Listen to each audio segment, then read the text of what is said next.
Hello, I'm Dan Rather, and this is a very special episode of Rather with Dan, where today we'll be focused on the solar eclipse that happened earlier this week. We'll start by seeing a woman who had a very intriguing theory about the eclipse and what it meant for all of us going forward. Let's watch.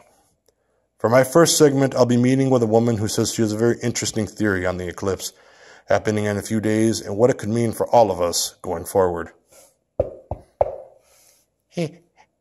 Hello? Hello, ma'am. I'm Dan Rather, here with Rather with Dan. Now, you called in saying you have a theory as to what is going to happen and what it could mean for the people of Earth as we know it. You're right. I watch you on TV, so I knew you would help me with this. Come here. Come on, over here. Now see this? Ma'am. See how low the water in my toilet is?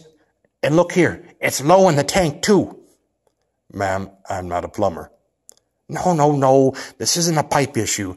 No, my water's being stolen. And it's due to the eclipse coming up. Very well, then. See, the moon affects the tides on Earth, meaning the water all around the world is going to be affected because of this thing. The moon's going to suck up all the water, see? Then when it's floating in the air, a big ball of water will form. Then it'll drop like a meteorite and cause a great flood. And you know who's behind it? Ma'am, as imaginative as that theory is, it's the millennials. So you're saying an entire generation is not only behind the eclipse, but also they're stealing your toilet water so that they can create a giant water ball that will crash into the earth, thus causing a second great flood, such as the one seen in the Bible. I knew you would understand. And that's why the people of Earth need you to lead them in stopping this plot. Very well, ma'am. I'm on the case.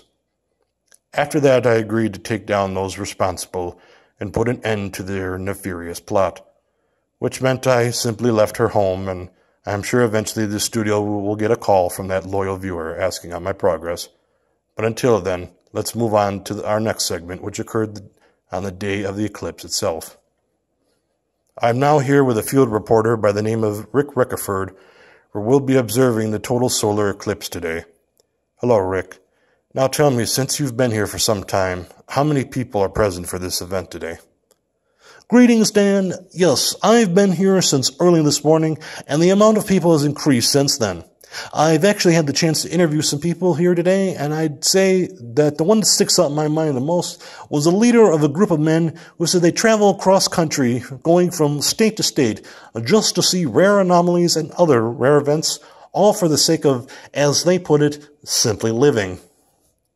Like a tour group, then. Very interesting. Now, this obviously isn't the first time an event like this has occurred, yet it's always interesting to see the amount of people who appear for these types of things, and I have to say it is quite spectacular. Now, they're saying the eclipse will be starting soon, so before it starts, I was going to ask about what I was told in regards to a conversation you had with some of the experts that were present here earlier.